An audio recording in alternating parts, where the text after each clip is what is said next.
Hari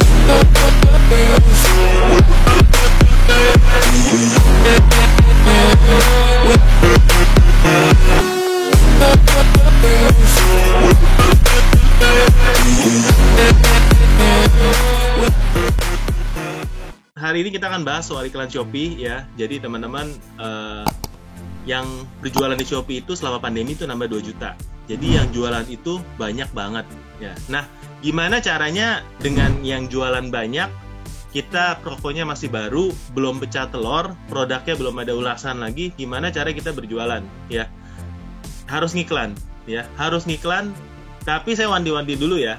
Kalau belum ada ulasan, belum pecah telur, produknya juga organiknya masih jelek, kalau ngiklan pasti boncos ya.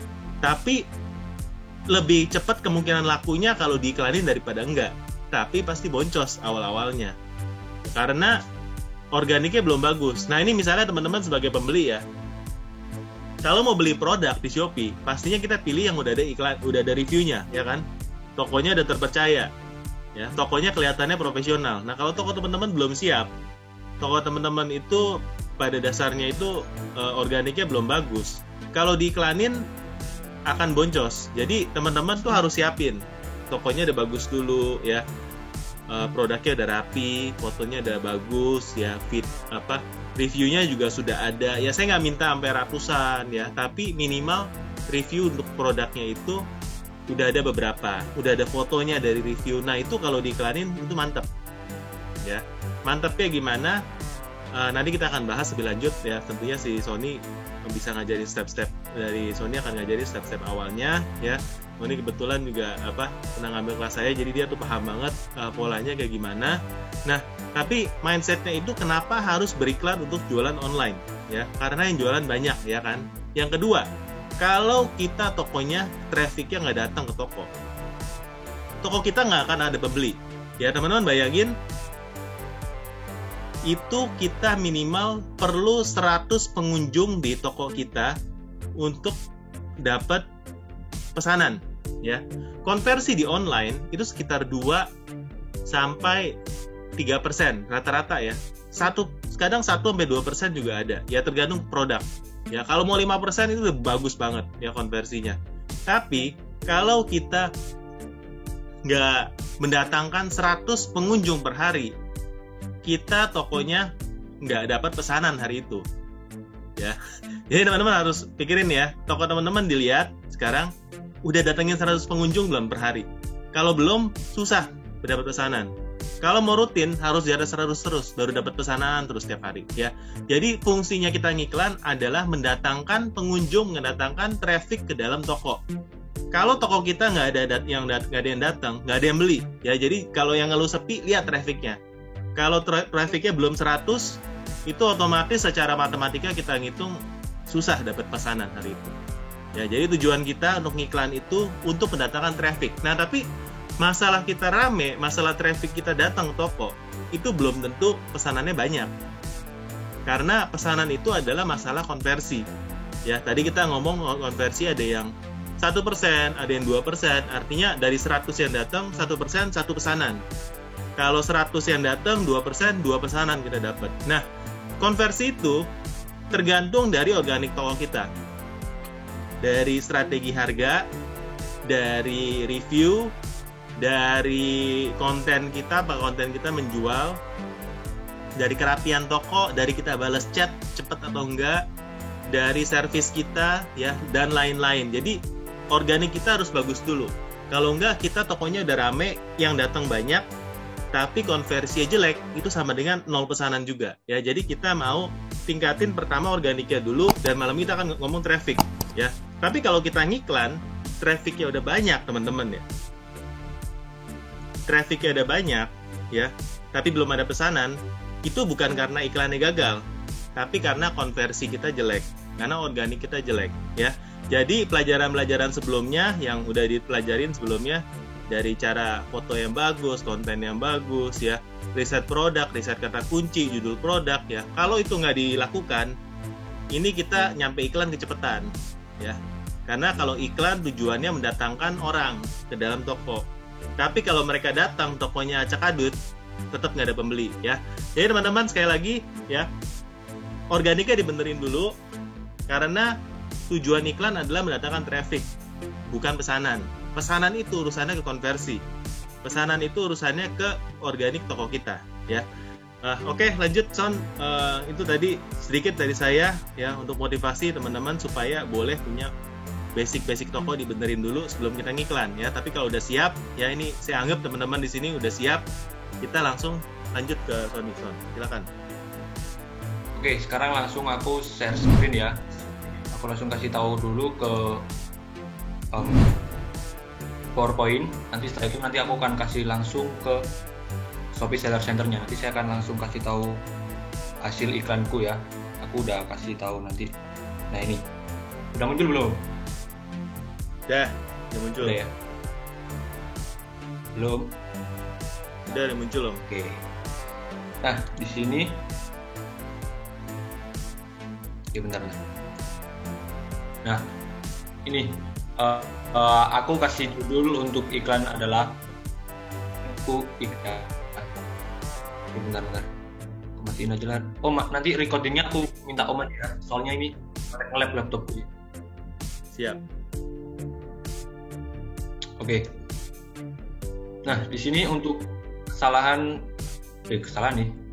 Benar, sebelum kesalahan. Nah di sini untuk judulnya aku kasih roadmap ku iklan. Nah bisa dibilang ini adalah step by stepku saat iklan. Jadi di sini ada 7 step ya, mulai dari yang mengetahui profit per produk sampai ke stop iklan saat produk sudah muncul di halaman pertama dengan algoritma. Nah, di sini saya akan jelaskan satu persatu mulai dari yang pertama. Nah, dari yang pertama adalah mengetahui profit per produk. Nah, ini maksudnya adalah sebelum kita ngiklan, kita harus tahu dulu nih per produk kita itu untungnya berapa. Ini penting banget supaya nanti pas kita ngiklan itu kita tahu nih iklan kita ini boncos atau tidak. Jadi penting banget ya untuk mengetahui profit produk yang mau kita iklankan. Jadi mengetahui profit per produk yang mau kita iklankan, ini juga bisa masang bidnya itu kita tahu nih kira-kira bid yang mau kita pakai ini kira-kira masih bisa nutup dari profit yang mau kita iklankan ya, dari produk yang mau kita iklankan. Jadi penting banget. Terus yang kedua adalah sebelum kita ngiklan, kita harus optimasi dulu produk kita. Nah di optimasi produk ini kita bisa mencakup banyak hal yang mulai dari foto produk, terus juga video produk, selanjutnya misalnya ulasan ya. Penting banget, tadi sudah dibahas sama Om Botak untuk sebelum kita ngiklan harus ada ulasannya dulu ya produk kita. Karena apa? Karena kalau misalnya kita iklanin produk yang belum ada ulasannya, itu nanti kemungkinan boncosnya itu sekitar 70%-an. Karena biasanya pembeli itu yang diperhatikan adalah ratingnya gitu ya. Tapi bukan hanya ulasan kalian aja yang banyak, tapi perlu diperhatikan juga ulasannya itu bintangnya itu 4-5 ya. Jangan nanti kalau misalnya ulasannya banyak tapi ratingnya itu rata-rata bintangnya 1-2. Nah, itu sama aja bohong gitu ya.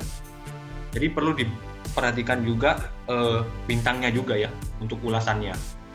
Nah, terus bukan hanya ulasan, selanjutnya juga bisa kalian kasih promosi-promosi di setiap produk yang mau kalian iklankan. Misalnya kalian iklanin produk A gitu ya. Nah, kalian bisa pasang voucher khusus untuk produk itu gitu ya. Supaya lebih menarik lagi untuk produknya. Misalnya kasih voucher diskon, terus juga misalnya promo toko gitu ya kalau di Shopee, atau mungkin paket diskon itu juga bisa ya. Supaya produk kita itu lebih menarik dan lebih trust lagi. Jadi penting banget ya untuk optimasi produk ini sebelum ngiklan. Terus yang ketiga adalah pemilihan kata kunci yang tertarget. Nah, untuk yang tertarget ini, maksud dari tertarget ini itu adalah misalnya produk kalian itu kemeja warna putih lengan panjang gitu ya. Misalnya kalian mau ngiklanin produk kemeja yang warna putih gitu, kemeja pria warna putih, terus lengannya panjang. Nah, itu kalian bisa pakai kata kunci yang misalnya kalian pakai kata kunci kemeja putih pria lengan panjang. Nah, di situ bisa dibilang sorry, ini yang coret-coret tolong dong jangan coret-coret kayak gini di layar, dihapus ya teman-teman ya, tolong ya, tolong kerjasamanya. Jadi kayak gitu ya untuk pemilihan kata kunci yang tertarget. Jadi misalnya produk kalian adalah kemeja pria putih warna putih lengan panjang. Kalian bisa pakai kata kunci kemeja pria putih lengan panjang supaya lebih tertarget. Jadi saat customer itu ngeklik menggunakan kata kunci kemeja pria putih, itu bisa muncul ke produk kalian. Jadi lebih tertarget dibandingkan kalian itu pakai kata kunci misalnya kemeja pria murah. Nah itu nggak tertarget gitu ya, itu bisa kemeja warna hitam bisa muncul kan di situ kan, jadi nggak lebih tertarget. Dan biasanya untuk kata kunci yang tertarget itu volume pencariannya itu lebih sedikit dibandingkan dengan kata kunci yang nggak tertarget tadi. Misalnya dari kata kunci yang kemeja pria murah gitu ya, itu biasanya volume pencariannya itu ada banyak, ada ratusan ribu bahkan puluhan ribu, dibandingkan dengan kata kunci yang tertarget tadi yang kemeja pria putih lengan panjang, itu biasanya volume pencariannya ya sedikit, di sekitar 1000 sampai ada yang di bawah 1000 biasanya. Nah dari situ semakin banyak volume pencarian itu biasanya kata kunci itu persaingannya juga semakin ketat juga, makin banyak yang gunain dan harga bidnya juga semakin mahal. Jadi semakin tinggi volume pencarian, harga bid juga biasanya semakin mahal ya, karena biasanya banyak yang gunain juga. Nah, kita bisa pakai kata kunci yang tertarget tadi, yang terdiri dari 5 sampai 4 kata. Biasanya itu di kata kunci yang tertarget itu harga bidnya itu lebih murah dan juga volume pencariannya itu juga lebih sedikit. Walaupun lebih sedikit, tapi persaingannya itu lebih sedikit juga dibandingkan kata kunci yang banyak tadi volume pencariannya ya. Nah, untuk kata kunci yang volume pencariannya sedikit juga, kemarin sudah saya coba ya iklan di Lazada ya, iklan. Aku pakai kata kunci yang volume pencariannya itu di bawah 1000 kalau nggak salah, berapa ya, 500 atau 300 gitu. Itu masih terjadi penjualan walaupun volume pencariannya itu sedikit. Tapi walaupun sedikit itu masih terjadi penjualan ya, karena masih sedikit gitu orang-orang yang gunain kata kunci itu, yang pakai kata kunci itu, kompetitor atau penjual-penjual lain yang pakai kata kunci itu. Son, ini harga bidnya juga. Son, kamu stop screen dulu, Son. Nanti baru share lagi supaya coretannya hilang. Oke, ini screen. Oke, stop screen. Ya, coba share lagi, Son. Stop screen. Dan ini. Nah, oke. Udah kelihatan kan, PowerPoint-nya? Aman ya. Teman-teman tolong yang itu jangan coret-coret ya. Yang saya lihat coret-coret saya klik langsung ya. Soalnya kita udah penuh ruangannya. Terus banyak teman-teman yang mau masuk nggak bisa ya. Jadi saya pengen yang tertib di sini ya. Ini Sony udah bagikan apa yang dia mau. Ini ilmu mahal nih guys. Ya oke, lanjut Son. Oke. Kita lanjut ya. Tadi sampai pemilihan kata kunci yang tertarget ya. Jadi kayak gitu teman-teman ya untuk kata kunci yang tertarget. Biasanya kata kunci yang tertarget itu ciri-cirinya volume pencariannya itu sedikit, terus terdiri dari 3 sampai 4 kata atau sampai 5 kata gitu ya. Terus juga harga bidnya juga biasanya murah. Nah, itu untuk volume pencarian kata kunci yang tertarget. Terus juga dari pemilihan kata kunci ini kita juga nggak hanya memilih kata kunci yang tertarget aja, tapi kita harus cek juga persaingannya. Nah, untuk persaingan ini yang perlu diperhatikan dari persaingan ini, dari kata kunci yang perlu diperhatikan dari persaingan itu adalah foto produk. Kira-kira dari kata kunci ini foto produk kita itu bisa nggak muncul paling menarik dan juga paling diklik gitu ya, paling membuat orang itu untuk selalu klik produk kita dibandingkan dengan kompetitor atau penjual lainnya. Nah dari foto produk terus juga harga produk. Nah dari kata kunci ini kira-kira harga produknya itu lebih murah atau mungkin lebih mahal nih dari produk kita, dari harga-harga penjual lainnya gitu ya, itu perlu diperhatikan juga. Terus juga ulasannya, kalau misalnya produk kita ulasannya masih sedikit gitu ya, terus kata kunci yang mau kita pakai ini dari produk-produk kompetitor itu ulasannya udah banyak-banyak, nah itu bisa dipertimbangkan lagi saat menggunakan kata kunci itu ya, karena nanti produk kita itu akan susah terjadi penjualan kalau misalnya produk-produk kompetitor yang lainnya itu ulasannya udah banyak. Jadi perlu diperhatikan ya, itu untuk persaingan adalah ulasan. Terus juga jumlah penjualan juga ya. Kalau untuk jumlah penjualan ini sebenarnya nggak begitu berpengaruh ya, karena biasanya pembeli itu yang diperhatikan itu adalah ulasannya. Ulasan itu penting banget lah untuk nge-trust atau mempercaya untuk produk kita itu mau dibeli atau tidak. Itu ya yang perlu diperhatikan, kata kuncinya yaitu tertarget, dan juga persaingannya juga perlu dicek. Terus selanjutnya setelah kita pilih kata kunci nih yang tertarget dan juga kita udah cek persaingannya, terus kita aktifkan iklannya ya. Kita akan tes untuk isi saldonya 50.000 atau 100.000 buat tes iklannya. Jadi sebelum kita biasanya laku terjual banyak gitu ya, kita tuh harus tes dulu teman-teman untuk iklan, biar kita bisa tahu tuh dari tes iklan itu kunci mana yang winning, terus juga produk mana yang winning, terus juga jam ramenya itu berapa. Nah itu kita harus tes dulu iklannya. Nah biasanya saat saya tes iklan itu saldonya saya isi 50.000 sampai 100.000. Jadi saya top up 50.000 sampai 100.000. Setelah top up, saya biarkan itu iklan tadi itu jalan sampai saldonya habis. Saya biarkan sudah habis. Kalau misalnya udah habis, itu saya evaluasi data dari situ. Nah dari situ tadi kita bisa tahu tuh data-data yang kita hasilkan, misalnya kata kunci mana yang bagus atau bisa dibilang adalah kata kunci winning, terus juga produk mana yang bagus, jam ramenya berapa, itu dari situ ya. Jadi kita harus tes dulu sebelum kita mengetahui kata kunci yang menarik, yang bagus itu mana ya, kita harus tes dulu. Jadi bilang ini untuk awal-awal ini kita harus ini dulu lah, korbankan uang kita lah 50.000 sampai 100.000 untuk ngedapetin data. Dan di tes iklan ini itu biasanya rugi, kadang juga untung teman-teman ya. Tergantung juga amal dan ibadahnya mungkin ya. Jadi biasanya itulah untuk top tes iklan ini ya. Oke, terus selanjutnya udah evaluasi ya. Dari evaluasi itu kita udah nemu winning dan lain sebagainya. Nah, terus misalnya kita udah evaluasi, kita udah nemu kata kunci winning itu apa, terus juga produk yang winning itu apa. Nah, selanjutnya kita tinggal push aja nih bidnya.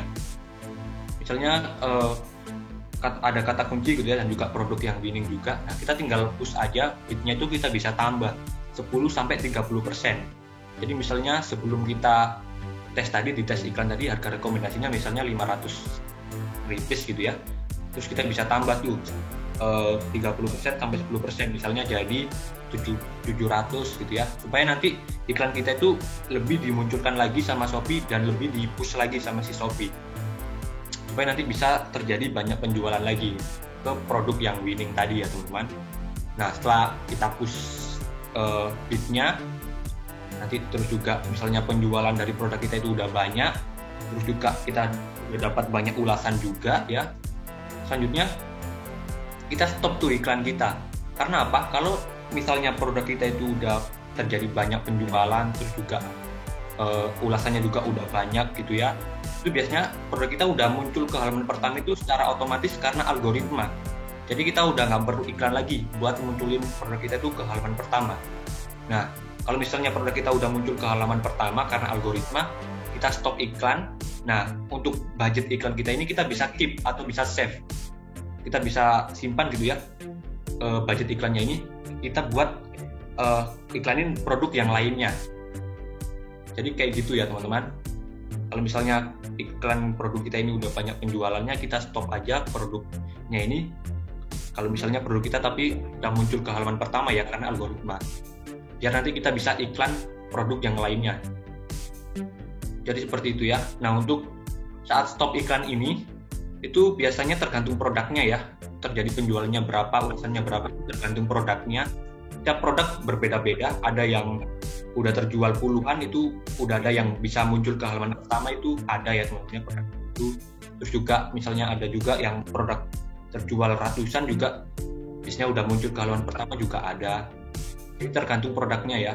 Kalian nanti bisa cek aja kalau misalnya produk kalian itu udah muncul ke halaman pertama karena algoritma tanpa iklan, ya kalian bisa stop iklan itu ya, dan kalian bisa iklan produk yang lainnya. Oke, seperti itu untuk iklan ya. Nah nanti misalnya kalian iklanin produk yang lainnya, terus nanti bisa diulangin dari step pertama ya, dari profit, terus juga pemilihan iklan. Nah kalau misalnya produk yang lainnya tadi udah laku terjual dan halaman pertama karena algoritma, nanti bisa iklan lagi ke produk yang lainnya, terus diulangi seperti itu caranya teman-teman ya, supaya nanti produk-produk kita bisa muncul ke halaman algoritma banyak banget gitu ya, dengan tanpa iklan, seperti itu. Nah ini untuk roadmap iklan ya, kalian bisa catat atau mungkin foto aja ya untuk ini, atau mungkin nanti di YouTube bisa juga. nanti karena ada siaran ulangnya. Nah, terus kita sebelum ke Shopee Seller Center ya, nanti saya akan kasih tunjuk kalian juga hasil iklanku ya. Di sana nanti saya akan dijelaskan lebih detail lagi tentang evaluasi iklannya ya, apa aja yang perlu dievaluasi. Sebelum itu kita akan ke sini dulu. Bentar. Nah, ini kesalahan saat iklan ya. Ini biasanya kesalahan banyak banget seller atau penjual yang iklan ya. Yang pertama itu adalah mengiklankan produk yang belum ada ulasannya. Nah, ini balik lagi ya tadi yang sudah dijelaskan sama Om Botak. Jadi penting banget untuk ngiklanin produk yang harus ada ulasannya, biar tingkat boncosnya itu nggak gede gitu ya, nggak gede. Nah, terus yang kedua adalah mengiklankan produk yang belum dioptimasi atau trustnya belum kebentuk. Jadi kita belum optimasi foto produk, terus juga produk kita belum ada videonya, terus ulasannya juga belum ada, terus kita iklanin, ya itu nanti bisa boncos juga ya. Itu juga penyebab boncos iklan ya. Produk kita belum teroptimasi, terus trustnya juga belum kebentuk atau ulasannya belum ada. Kayak gitu. Terus yang ketiga adalah salah memilih kata kunci. Nah, ini biasanya kata kuncinya tertarget, terus juga persaingannya nggak wajar. Jadi akhirnya karena persaingannya nggak wajar, produknya nggak bisa muncul ke halaman pertama dan akhirnya iklannya nggak terjadi penjualan dan bisa terjadi boncos. Jadi penting banget juga untuk memilih kata kunci ya. Terus yang keempat adalah tidak bisa membaca data hasil iklan. Nah, ini penting juga, kebanyakan seller juga nggak bisa membaca data hasil iklannya ya. Kayak misalnya jumlah kliknya berapa, terus CTR itu apa, itu banyak banget juga penjual-penjual yang belum bisa baca data iklan. Nah, kalau misalnya kalian itu nggak bisa ngebaca data hasil iklan, itu nanti kalian nggak bisa ngeevaluasi hasil iklan. Jadi kalian itu nggak tahu nih kata kunci yang winning itu mana, terus juga produk yang winning itu mana. Itu kalau misalnya kalian itu nggak bisa ngebaca data hasil iklan ya. Jadi penting banget untuk bisa ngebaca data hasil iklan dan juga bisa mengevaluasi hasil iklan kalian. Oke? Sekarang kita lanjut dulu atau mungkin kita kasih pertanyaan aja ya Om ya sebelum kita ke Shopee Seller Center-nya. Buat teman-teman yang mau nanya silakan. Ini udah ada banyak pertanyaan sih Son. Boleh dibahas 1-2 dulu. Ya, tapi nanti kita masuk selesai. Cuma waktu kita nggak banyak ya. Malam ini cuma sampai jam 8:30. Tapi nanti kita lanjut lah ya kalau ternyata responnya bagus dari teman-teman ya. Yang pasti teman-teman subscribe ke channel YouTube kita, bantu komen, bantu share ya. Nanti kita akan buat kelas lanjutan kayak gini buat teman-teman Balio, tapi eksklusif ya. Ini cuma sampai 300 kita close ya. Nggak mau rame-rame kalau di Zoom. Karena biar siapa cepet dia dapat aja. Nah, ini ada pertanyaan nih ya. Dari yang mana? Yang mana Son? Mau dibaca mana Son? Nah, ini Son. Om aja deh yang baca ini. Di nomor 7 yang tadi katanya kalau kita udah ngiklan terus rame, udah muncul halaman pertama organik, kita stop iklan ya. Karena jika produk saya terlaris nggak muncul, tapi ketika terkait ada berapa yang muncul di halaman pertama. Jadi yang nanya dari Roni Darmawan itu dia bilang apakah harus stop iklan atau enggak nih. Dan ini halamannya munculnya di terkait atau terlaris ya katanya gitu. Kalau misalnya produk kita itu udah muncul, pokoknya kan dari Shopee kan ada 4 fitur ya, yang produk itu ada terkait, terlaris, terus terbaru dan juga 3 atau 4 fitur Shopee itu. Lupa aku, ya ada itulah pokoknya. Nah, kalau misalnya produk kalian itu muncul di salah satu aja itu kalian bisa coba stop iklan ya. Misalnya kalau misalnya produk kalian itu muncul di terkait gitu ya, tapi di terlaris nggak muncul, itu bisa juga di stop dulu iklannya, karena pokoknya yang muncul aja di halaman pertama, mulai dari terkait atau terlaris. Tapi kalau terbaru itu, kalau misalnya produk kalian itu muncul di halaman terbaru itu jangan di stop dulu ya, berarti itu produk kalian masih belum muncul karena algoritma. Kan terbaru kan bisa di-push dengan naikkan produk kan. Nah, tapi kalau misalnya produk kalian itu muncul di terlaris atau terkait, itu bisa dibilang adalah produk kalian itu udah muncul ke halaman pertama karena algoritma ya. Jadi itu untuk jawabannya, kalau misalnya produk kalian itu udah muncul di halaman terkait atau terlaris bisa di stop juga. Karena biasanya kalau misalnya nggak muncul di halaman terlaris tapi muncul di halaman terkait, itu biasanya persaingan produknya itu banyak gitu ya. Ini udah dari kompetitor atau penjual lainnya itu jumlah penjualan yang ada di kata kunci terlaris tadi itu itu banyak banget yang udah terjual banyak dibandingkan dengan produk kita. Jadi tapi kalau misalkan produk kita udah muncul di halaman terkait, itu bisa kita stop juga ya, karena itu bisa dibilang udah muncul ke halaman pertama karena algoritma. Oke, seperti itu untuk jawabannya. Dan sekarang mungkin kita langsung lanjut aja ya ke Shopee Sales Center. Saya akan kasih tunjuk ke kalian langsung untuk hasil iklanku, mulai dari ngebaca data dan juga lain sebagainya. Oke. Ya, stop. Nah ini dia. Stop sharing dulu. Oh ya udah, boleh aman. Tadi ada coret-coret lagi. Ya. Oke, nah ini ya dashboard iklan ya. Saya sudah ada di dashboard iklan. Nah untuk tokonya ini aku berani kasih tahu soalnya ini toko stok sendiri ya. Ini toko orang tuaku. Jadi orang tuaku stok sendiri. Jadi aku berani kasih tahu lah untuk dashboard iklannya. Ini iklan baru running itu sekitar kemarin ya. Baru aku coba tes, sebelumnya belum pernah iklan. Dan ini bisa dibilang adalah tes iklan lah, coba untuk tes iklan biar teman-teman di sini itu paham study case-nya kayak gimana gitu ya. Bukan hanya cuma PowerPoint doang tadi yang cuma ngomong doang. Ini langsung saya kasih tahu. Nah, di sini saya udah top up ya, itu kemarin 50.000. Masih dicoret juga ya. Nah, di sini udah aku top up 50.000 dan sisa saldonya itu 41.000 ya. Jadi baru kemarin ya, masih sisa segini, saldonya masih banyak lah. Di sini keluaran biayanya itu 8,3 ribu dan jumlah pesanannya ada 2 ya, 2 jumlah pesanan.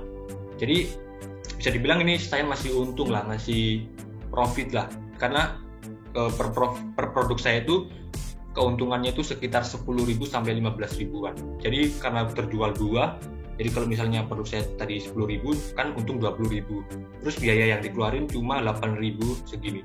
Jadi saya masih untung sekitar 11.700-an lah ya, masih untung pokoknya. Jadi kayak gitu ya. Terus selanjutnya di sini adalah ada grafik ya. Nah dari grafik ini kita bisa tahu jam ramai dari iklan kita ya. Nah di sini dari grafik ini, misalnya sebagai contoh itu untuk nge-reset jam ramai itu kita harus bandingin ya. Kita harus bandingin dulu hari sebelumnya sama hari ini atau mungkin hari ketiga, hari keempat ya, kita harus bandingin.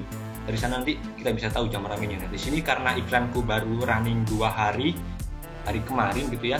Jadi di sini cuma kita bisa bandingin hari kemarin sama hari sekarang doang. Tapi nggak apa-apa ya.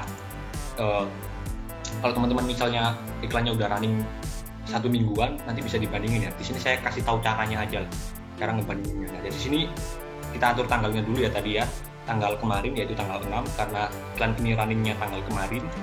Nah di sini grafiknya kita lihat yang paling tinggi. Di sini kan kelihatan tuh kan ya jamnya jam 11 ya, jam 11 terus jam 11 ini naik, terus jam 12 ini turun, terus jam 1 naik lagi sampai jam 2 naik ya, terus turun lagi ya. Nah di sini kita bisa catat untuk yang grafiknya tinggi nih. Nah ini jam 11 ini. Jam 11 ini kan grafiknya naik. Kita bisa catat di notepad atau mungkin di Excel ya. Jam 11 ini grafiknya naik. Kalian tulis aja jam 11, terus juga jam 2 ini ya, jam 2 juga naik, jam 14 lalu jam 2. Terus pokoknya kita pilih grafik yang tertinggi lah. Nah ini jam 6 juga lagi naik juga. Terus selanjutnya udah turun ya.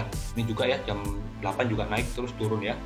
Nah dari sini kita bisa tahu nih kalau misalnya jam 11, jam 2, terus juga jam 6 dan juga jam 8 itu naik ya untuk hari ini tanggal 6.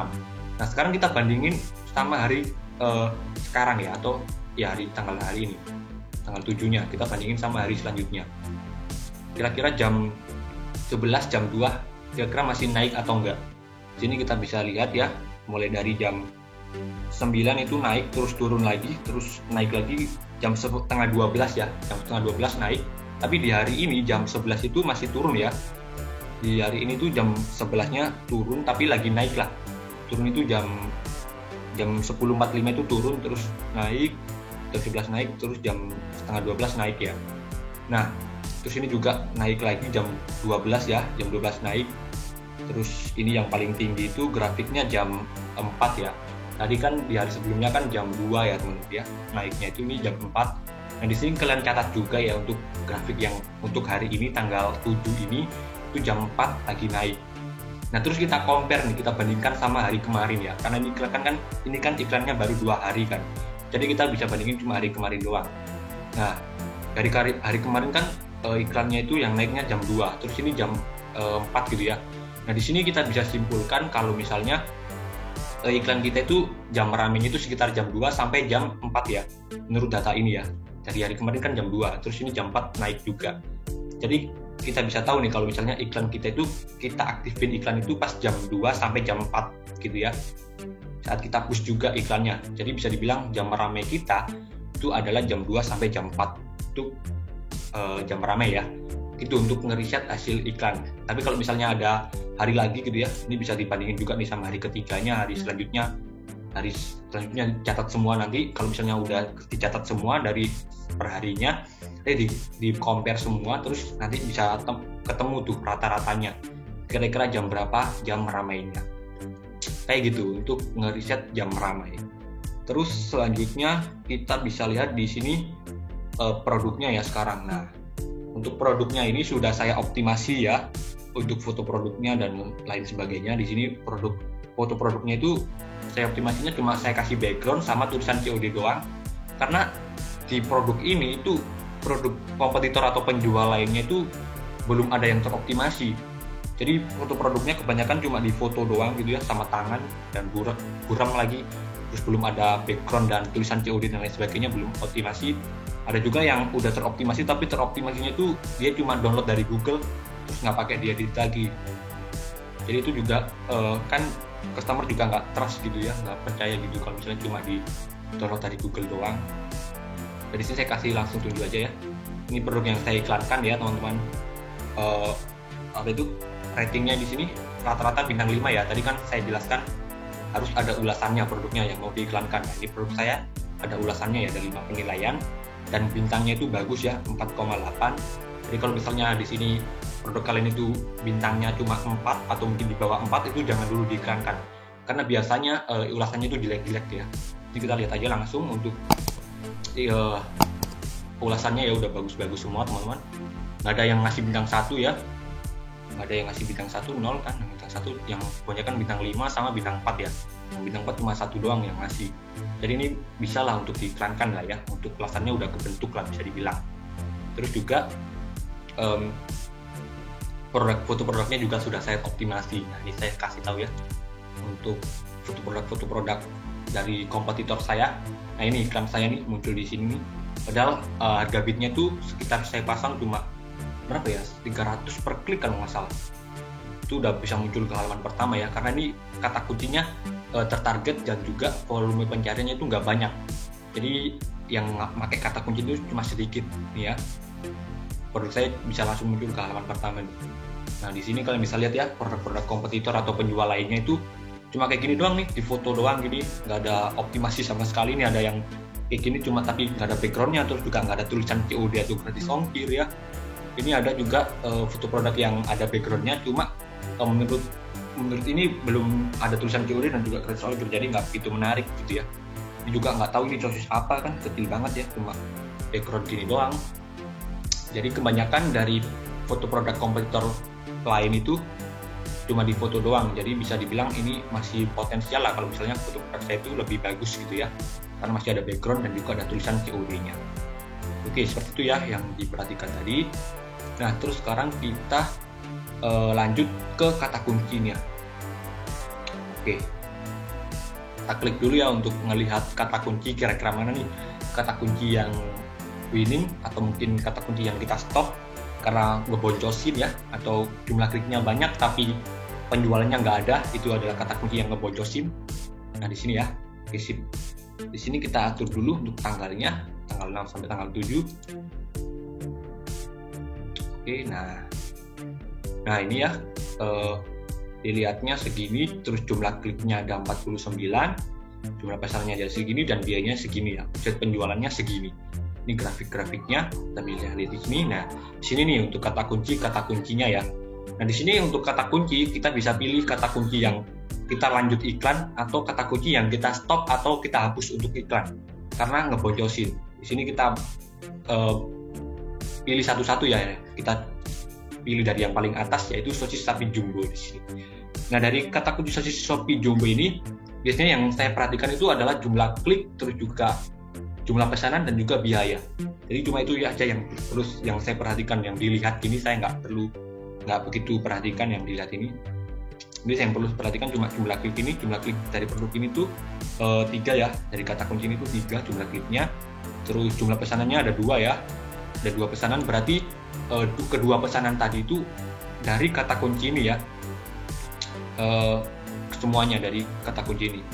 Terus selanjutnya untuk biayanya itu 503 ya kan, itu 803 ya, berarti per produk saya untungnya 20.000 ya, karena kan terjadi 2 jadi 20.000. Terus yang jumlah yang biaya yang dikeluarkan cuma segini, jadi masih untung banyak banget ya produk saya. Jadi bisa dibilang ini adalah kata kunci yang winning, atau mungkin kata kunci yang bagus gitu ya, atau calon kata kunci yang winning, karena kan saldo iklan saya kan masih belum habis ya tadi ya, masih ada tersisa. Jadi ini belum tahu, siapa tahu nanti kata kunci Sapi Jumbo ini pas saldo iklannya udah habis, siapa tahu nanti bisa boncos kan ya, bisa saja kan, karena kan kita belum tahu kan saldo iklannya belum habis. Jadi tapi bisa dibilang ini adalah kata kunci, calon kata kunci yang winning, karena menjadi penjualan yang paling banyak dibandingkan kata kunci lain. Terus selanjutnya kita lanjut ke iklan selanjutnya ya. Di sini kita catat dulu ya untuk kata kunci ini. Ini adalah kata kunci calon winning, kalian bisa catat aja di notepad atau di Excel ya untuk kata kunci ini.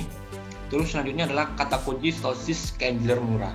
Nah untuk sosis Candler murah ini tuh jumlah kliknya ada 2, terus jumlah pesanannya nggak ada ya, nggak ada jumlah pesanan atau produk terjualnya. Terus juga biayanya itu 345. Nah di sini kita belum tahu apakah kata kunci ini tuh kata kunci yang jelek atau tidak, karena kan kita belum tahu keseluruhannya, saldonya kan belum habis. Tapi di sini kita pantau aja nanti kalau misalnya saldonya udah habis, siapa tahu kata kunci ini kata kunci yang jelek kan ya, nanti kita hapus juga. Pokoknya ciri-ciri untuk kata kunci yang jelek itu ngeluarin banyak biaya tapi nggak ada penjualan sama sekali. Nah itu kata kunci yang perlu kalian hapus, nggak perlu dipakai lagi, karena itu kata kunci yang ngebocosin ya. Oke, seperti itu. Terus selanjutnya kita next ke kata kunci yang sosis Candler mini. Untuk sosis Candler mini ini tuh jumlah kliknya ada 3, jumlah pesanannya nggak ada ya, nggak ada sama sekali jumlah pesanannya. Terus juga biayanya itu 415, jadi kurang lebih untuk kata kunci sosis Candler mini ini kurang lebih sama lah ya sama kata kunci ini, sosis Candler murah ini. Jadi kita belum tahu juga ini kata kunci bagus atau jelek. Nah selanjutnya nih kata kunci yang terakhir nih, kata kunci yang ngeluarin biaya terbanyak nih ya, biaya itu sampai 7.000-an, yang ngabisin biaya saldo iklan ya, ini kata kunci ini ya. Terus nggak ada penjualan juga, nggak ada penjualan sama sekali. Nah, jadi bisa dibilang ini adalah kata kunci, calon kata kunci yang jelek gitu ya, karena nggak terjadi penjualan tapi ngeluarin biaya terbanyak gitu. Jadi bisa dibilang ini adalah kata kunci yang harus kita stop ya, calon kata kunci yang harus kita stop. Kalau misalkan nanti sampai saldonya habis dan kata kunci ini masih terus mengeluarkan biaya tapi nggak ngasilin penjualan, ya kita berhentikan ya gitu ya, kita hapus kata kunci ini karena nggak layak pakai. Yang layak pakai itu kata kunci ini tadi yang ngasilin penjualan dan juga biayanya yang dikeluarin juga cuma sedikit. Seperti itu untuk ngevaluasi kata kunci ya.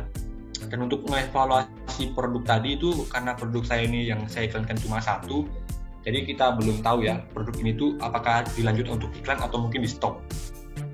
Kalau misalkan produk ini tuh biayanya yang dikeluarkan itu lebih banyak dibandingkan produk terjualnya, ya nanti saya stop untuk produk ini. Tapi kalau misalnya kebalikannya, misalnya produk terjualnya banyak tapi biaya yang dikeluarkan itu sedikit, ya nanti saya push lagi untuk kata kunci ini ya, produk ini. Dan untuk kata kunci ini nanti misalnya kalau bagus juga ya saya tambah nih harga bidnya. Ini kan masih 300 kan ya, nanti harga bidnya misalnya saya tambah jadi 500 gitu ya, biar tambah kencang lagi mungkin kata trafficnya dan juga penjualannya ya, seperti itu. Oh ya, untuk kata kunci ini sosis Sapi Jumbo ini tuh volume pencariannya sedikit dibandingkan dengan ini sosis Candler. Kita cek aja langsung ya, di Sapi Jumbo itu sedikit kok. Berapa ya volume pencariannya? Sekitar di bawah 1000 kalau nggak salah. Sosis Sapi Jumbo, nah ini dia sosis Sapi Jumbo. Nah di situ kalau bisa lihat tuh ya, volume pencariannya itu cuma 617. Jadi di sini saya tekankan lagi, kalau misalnya volume pencariannya itu nggak harus nyari yang banyak ya saya iklan, cukup yang tertarget aja, dan juga persaingannya juga sedikit. Karena kan kata kunci sosis sapi jum ini kan tadi persaingannya cuma sedikit doang ya. Saya pasang dulu harga bid 300 tapi udah bisa muncul ke halaman pertama. Jadi ini buktinya kalau kata kunci sosis sapi jum ini itu yang pakai kata kunci ini tuh sedikit. Jadi harga bidnya nggak begitu mahal. Kayak gitu. Dibandingkan tadi sama kata kunci yang sosis Kangler Hot tadi ya, itu volume pencariannya puluhan ribu kalau nggak salah. Nah ini dia sosis Kangler Hot. Nah kan sosis Kangler Hot itu volume pencariannya itu 22.000 ya. Dan tadi udah bisa dilihat ya, ngeboncosin kata kuncinya karena ngeluarin biaya terbanyak dan nggak ngasilin penjualan. Jadi belum tentu volume pencarian terbanyak itu juga bagus gitu ya. Tapi belum tentu juga volume pencarian yang sedikit itu bagus juga. Ya bisa per produk itu beda-beda lah. Jadi kalian bisa temukan aja polanya dengan cara tadi testing iklan, terus pilih kata kunci yang tertarget, terus juga optimasi produknya. Terus kalau misalnya udah dites iklan, terus kalian udah nemuin data iklannya ya, mulai dari winning kata kunci dan lain sebagainya. Jadi kalian bisa push lagi kata kuncinya biar nanti semakin banyak penjualan dan produk kalian itu muncul ke halaman pertama tanpa iklan ya, karena algoritma.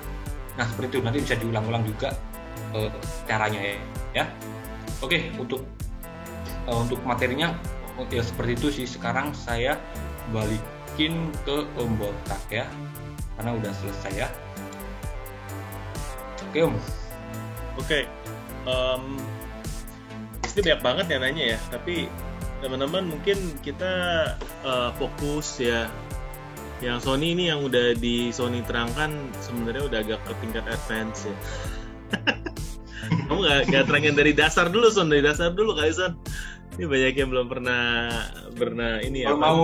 Kalau mau iklan dari dasar bisa cek channel YouTubeku karena udah aku jelaskan di sana. Yeah. Nah, jadi buat teman-teman yang belum nonton channel YouTube-nya Sony, ya itu udah diajarin dari dasar ya. Nonton, subscribe, kalau ada iklan jangan skip. udah ada iklan belum sih Son? Belum ya? Belum Om. Belum. Soalnya ya betul. Ini ya link YouTube-nya nih. Kasih lagi nih ya. Kasih lagi ya buat ini ya. Nah, nggak bisa terkirim loh. Kan nggak dibolehin Om ini. Nggak bisa terkirim Om, kita enter kan nggak bisa nih. Masa sih? Bisa. Iya nggak bisa.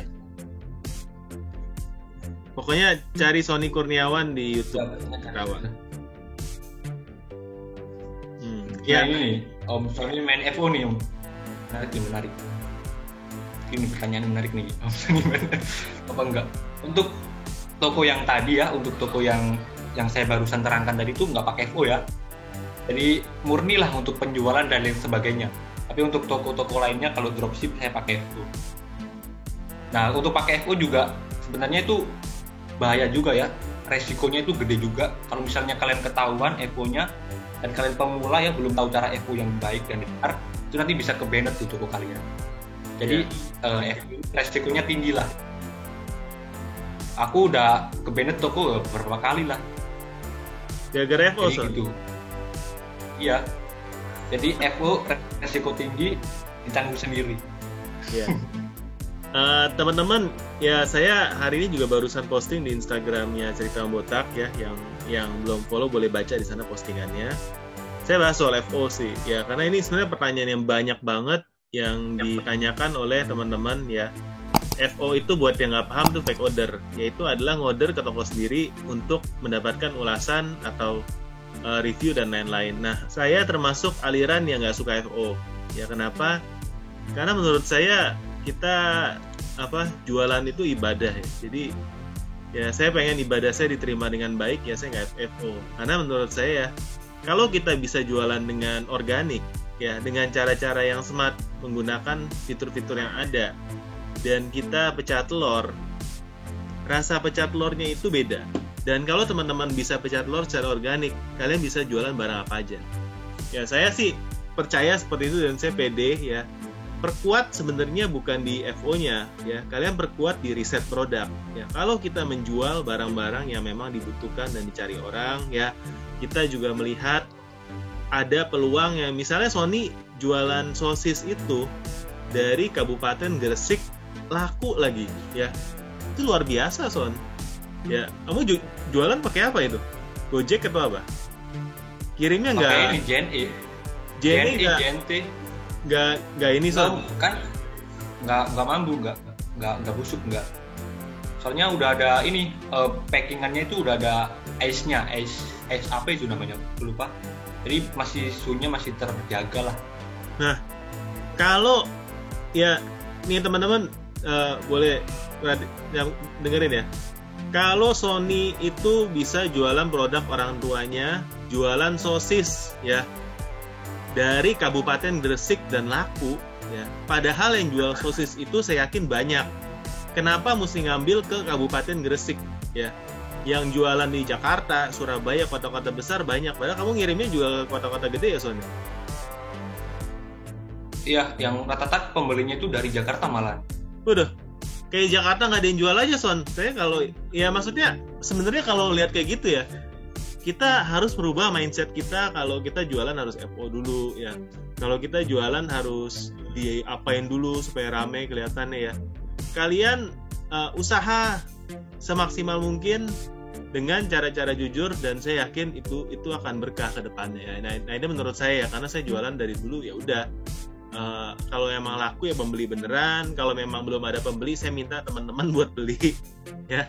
Tapi waktu saya minta ya saya usahakan beneran beli ya. Tolong dong bantuin dong, beli satu aja lah ya. Saya kasih diskon lah ya. Kalau nggak lu beli ini nanti saya tambahin nih ya. Tapi itu kan kita nego di belakang kan ya, teman-teman ya. Teman-teman seller kan banyak nih. Ini kan grup Balio kan banyak ya. Kalian minta kalau bisa beneran beli ya. Masa dari saya jualan 3.000 produk ya. Masa dari antara 3.000 produk apa semuanya nggak ada satupun yang kalian teman-teman saya nggak perlu kan, pastilah ya. Jadi jualah produk yang memang dicari orang. Saya yakin kita nggak perlu FO ya, tapi kita organik. Dan kalau kita bisa pecah telur secara organik, saya rasa jalannya juga akan lebih cepat karena kita tahu caranya buat menjual tanpa FO. Itu pasti akan lebih tinggi ilmunya itu. Saya sih yakin gitu. Ya makanya Sony juga ya udah tahu lah ya, karena FO itu teman-teman ya, kalau boleh saya tegaskan lagi ya, saya kan ini sebagai seller mentor Shopee ya, bukannya saya nakut-nakutin, tapi tim Shopee itu udah hebat-hebat sekali. Apalagi kalau buat teman-teman yang masih pemula ya, mau fake order itu gampang banget buat mereka taunya tuh gampang banget ya. Kalau pakai jasa FO, kalau sekali jasa yang nawarin jasa itu ketahuan, semua yang dia pernah di FO itu bisa kena tuh. Jadi kalian mungkin pernah pakai FO itu sekali, terus dirututin ke belakang dia pernah FO siapa aja misalnya nih ya, kalian bisa kena padahal udah setengah tahun kalian jualan murni organik. Kan sayang ya, karena kita kan jualan kan buat lama ya, bukan buat cuma hit and run sekali jualan terus udah. Kita kan jualan kan buat masa depan kita ya, jangan dirusak lah ya. Itu menurut saya ya, tapi kalau teman-teman punya pendapat lain ya bebas ya. Tapi saya Om Botak, saya tidak suka FO. Ya, itu aja karena kita bahas iklan lagi ya. Kita bahas iklan, ayo. Oke.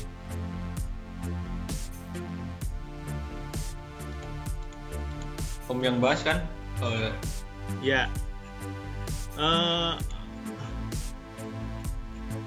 Kita bahas apa nih Son? Pertanyaannya apa nih Son yang ada belakang? Jadi setuju sama Om Botak semua ini nggak pakai FO. Ya. Tapi saya tahu maksudnya tekanan ya, di grup juga sering ngomongin ya, kesannya yang pakai FO itu jalan yang paling benar. Enggak sih, menurut saya jualan itu masih bisa tanpa FO, gitu aja sih menurut saya. Memang lebih berat ya. Tapi kalau lebih berat dan kita bisa, berarti jalan kita emang udah dikasih di sana.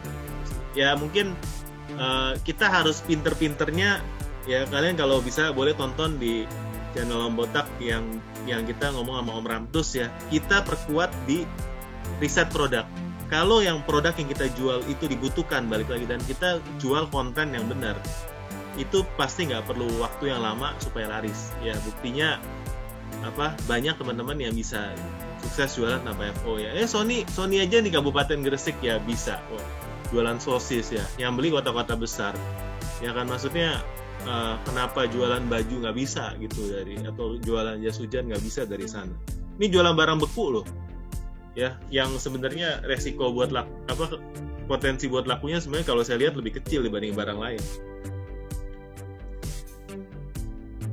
Ya, nah ini Om, ada pertanyaan menarik nih. Boleh. Gimana caranya tanpa FO produk kita itu trustnya biar kebentuk? Tanpa FO kan nggak ada ulasannya tuh. Nah, gimana tuh? Aku jawab dulu atau Om buat lagi? Kamu jawab dulu deh, Son. Oke. Nah, kalau tanpa FO kan tujuan FO itu untuk ngasih rating ya. Untuk ngasih rating itu supaya trust per produk kita itu terbentuk. Nah, gimana caranya biar trust kita itu terbentuk tanpa FO? Itu bisa dengan cara ada banyak hal untuk menciptakan trust itu. Misalnya kalian bisa tambahkan video produk.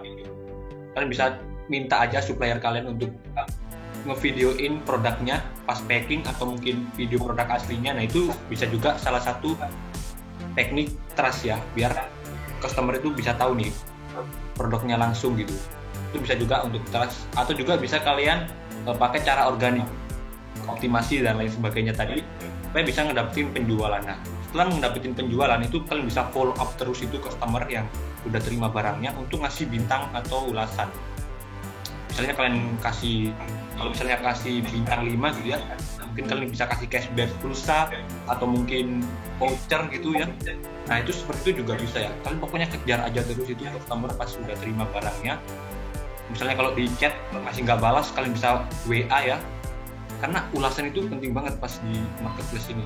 Jadi ya kayak gitulah untuk ngedapetin ulasan atau trust produk tanpa FO seperti itu.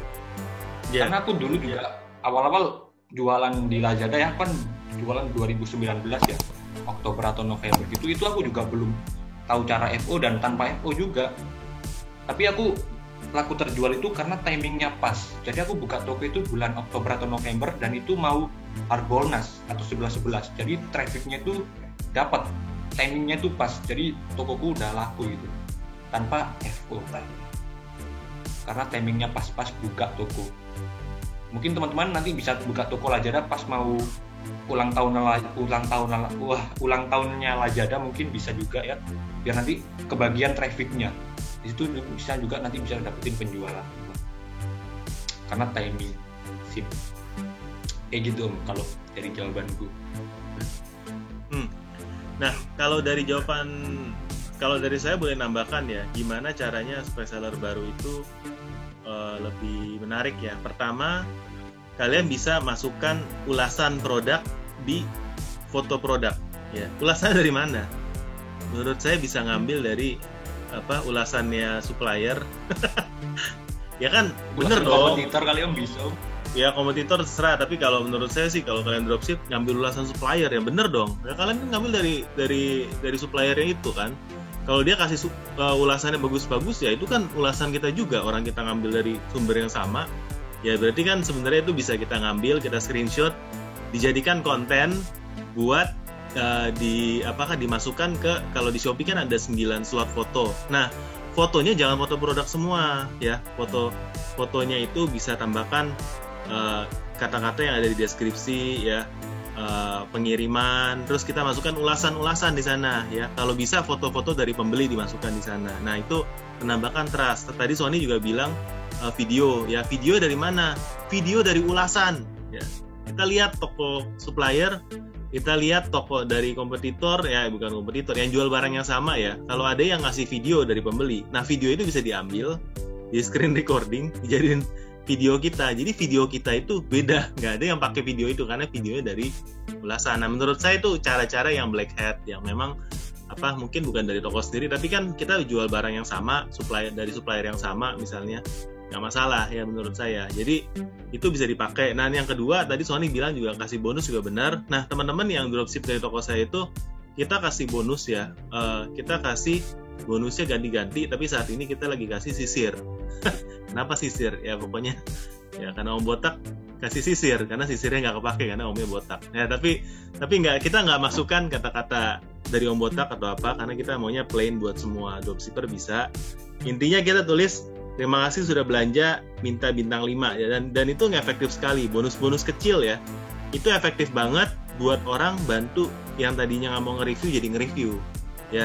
Jadi kalau kalian belanja dari supplier yang nggak kasih bonus, kalian beli produk yang bisa dijadikan bonus kecil di supplier tersebut ya. Misalnya nih om botak nggak kasih bonus nih misalnya, tapi saya kasih bonus ya teman-teman ya. Dropship kita selalu kasih bonus di Balio buat bantu teman-teman dapat review. Nah kalau yang nggak beli, kalian cari barang yang murah, yang 1.000-an, 2.000-an, ya, 5.000-an kalau budgetnya ada. Kalian bikin itu jadi bonus ya. Kalian bikin itu jadi surprise ya, kejutan. Karena orang mau kasih review, mau kasih muji itu kalau dapatnya di luar dari ekspektasi mereka ya. Kalau mereka ekspektasinya 100, dapatnya 100, ya itu biasa aja. Karena mereka udah expect-nya 100 ya. Tapi kalau mereka expect-nya 100, kita kasih 120, ada bonus kecil, mereka akan review. Jadi tips buat dapat review itu bukan nge-spam dan maksa ya. Kita kasih sesuatu di luar ekspektasi mereka. Misalnya mereka ekspektasinya nyampenya Selasa, kita ganti pengiriman supaya sampainya Senin misalnya. Nah itu orang surprise, orang seneng ya. Orang beli 10 kita kasih 11, satunya bilang bonus. Nah itu orang seneng. Nah itu hal-hal kecil kayak gitu ya, orang suka. Dan itu akan membuat mereka ingat sama toko kita. Jadi itu tips kecil sebenarnya, tapi hal-hal seperti itu nggak dilakukan oleh toko-toko besar. Nah ini kesempatan buat kita. Gimana kita kasih service lebih, jawab chatnya cepat ya. Dimana supplier jawabnya chatnya lama karena supplier kerepotan, udah banyak orderan misalnya, kalian bisa kasih bonus yang dari barang supplier. Nah contoh ketiga yang bisa dilakukan ya, gimana caranya pecah telur. Kalian jual barang yang belum pernah ada ya. Gimana caranya kita jual barang yang belum pernah ada padahal kita juga nggak stok barang sama sekali ya. Ini salah satu tipsnya. Kalian lihat misalnya si om botak ini ya, saya jualan jas hujan. Nah, tapi saya nggak jualan jas hujan couple ya misalnya. Om botak kan jual jas hujan banyak, ada 100 lebih ya. Di toko saya sekarang belum ada jas hujan couple. Nah, kalian bikin satu produk baru. Nah, itu kalian menciptakan produk baru ya, yang toko lain nggak ada.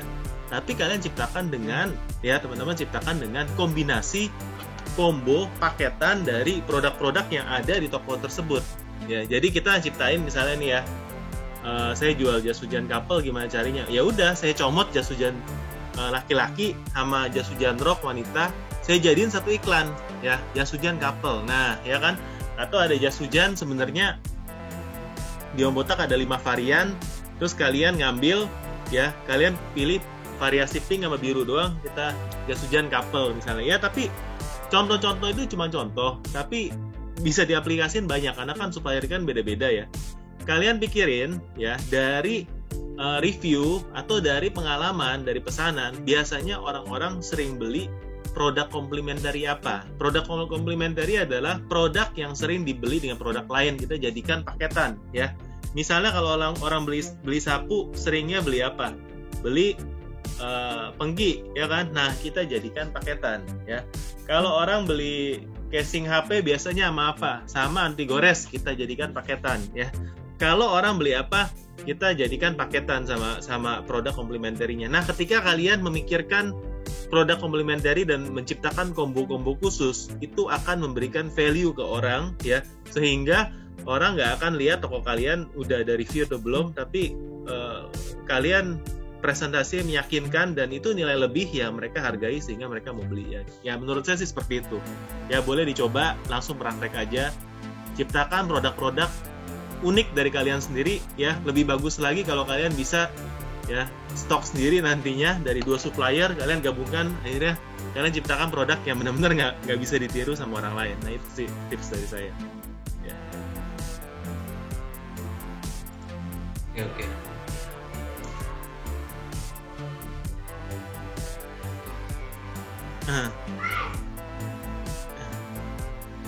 Ya, di sini ada yang tadi ada komen gimana caranya untuk bidding skincare yang mahal. Ya kita tahu teman-teman ya, kalau yang jualan skincare ya, yang jualan produk-produk yang memang biddingnya mahal ya, itu kita harus lari dari kata kunci utama ya. Kalau misalnya skincare yang kata kunci utamanya adalah pemutih misalnya ya, saya nggak tahu skincare, saya nggak main skincare, kita harus lari dari kata kunci pemutih ya. Kita cari kata kunci turunan ya, yang biasanya namanya kata kunci utama itu cuma ada satu kata kunci pemutih misalnya, tapi kata kunci turunannya itu ada 5 kata, 6 kata. Nah kita harus cari sampai 5-6 kata itu dan kita main spesifik. Kalau udah seperti itu, kita udah lari dari kerumunan dan kita bisa bidding lebih rendah dan tetap masuk peringkat pertama.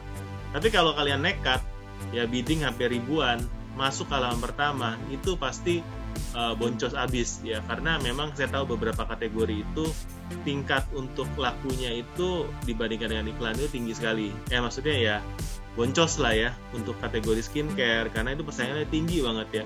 Kategori hijab, jualan hijab itu tinggi banget ya. Kategori-kategori yang saya jual biasanya saya menghindari berjualan di kategori yang rame. Kenapa? Karena saya nggak mau iklannya mahal gitu sih.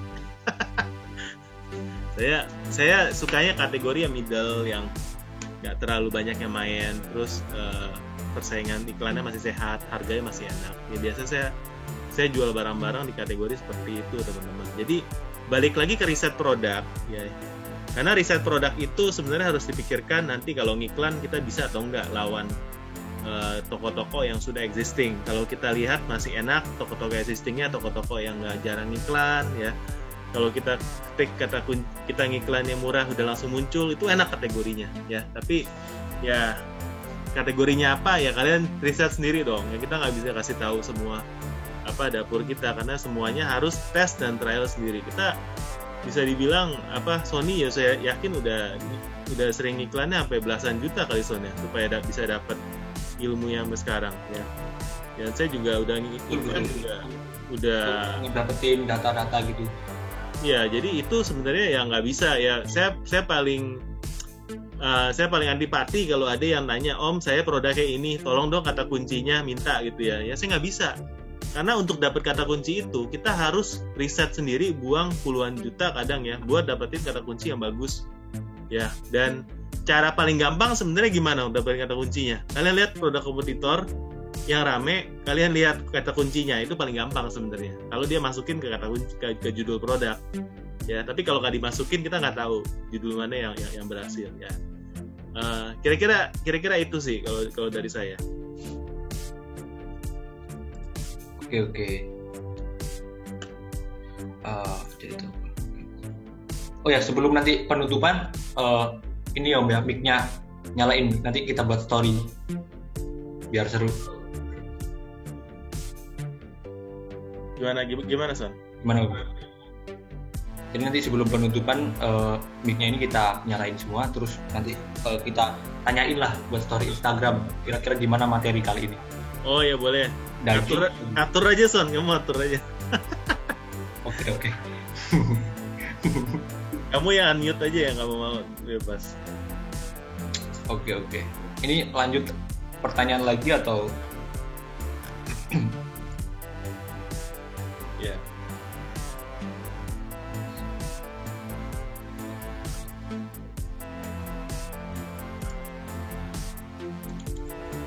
Lanjut pertanyaan.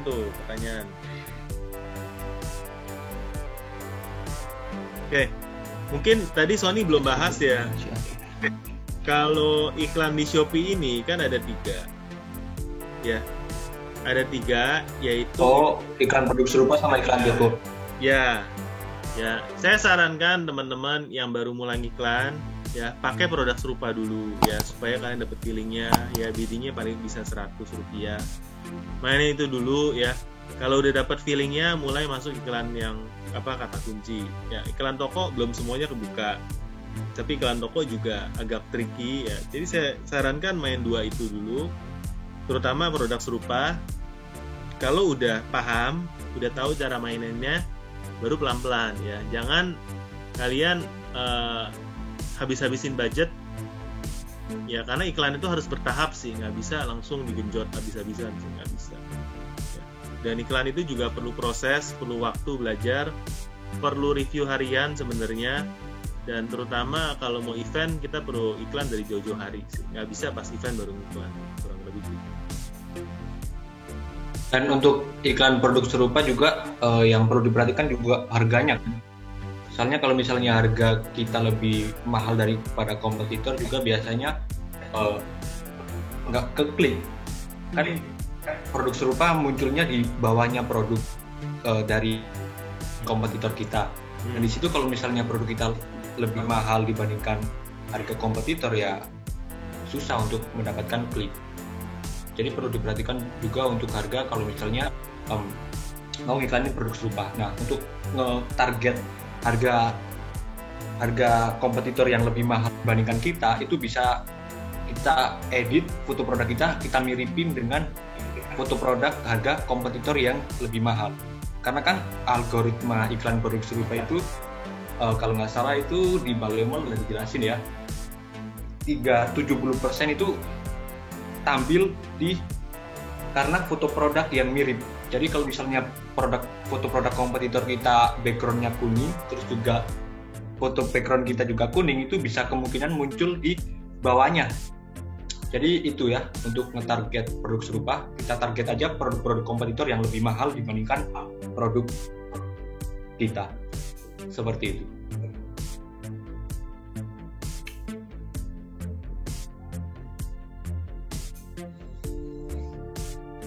Nih Son, ada yang nanya nih Son. Sony, lulus sekolah aja udah cuan, apakah masih mau ngelanjut perguruan tinggi Mas?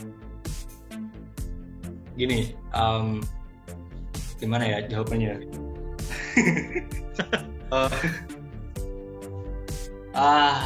Perguruan tinggi. Kalau misalnya kan tujuanku mau untuk jadi pengusaha gitu ya. Sedangkan kalau misalnya aku bisa ambil jurusan misalnya manajemen bisnis kan bisa. Kan ada jurusan manajemen bisnis. Tapi dari riset gitu ya, apa aja materi-materi yang diberikan sama manajemen bisnis sepertinya menarik juga sih. Mungkin aku coba ini dulu lah, riset lagi lah untuk manajemen bisnis itu tadi. Kalau misalnya bagus ya aku coba kuliah. Kalau misalnya enggak ya aku ini aja belajar dari buku-buku yang aku beli juga sepertinya cukup juga sih. Aku udah beli banyak banget buku tentang bisnis gitu. Jadi belajar bukan hanya di sekolah sih sepertinya, dari buku-buku juga bisa lah. Seperti Om Botak nih suka baca buku kan. Dan kan mulai jualan kan dari suka baca buku, akhirnya dia jual buku kan. Iya kan Om? Iya. Terus belajar lah. Jadi ya.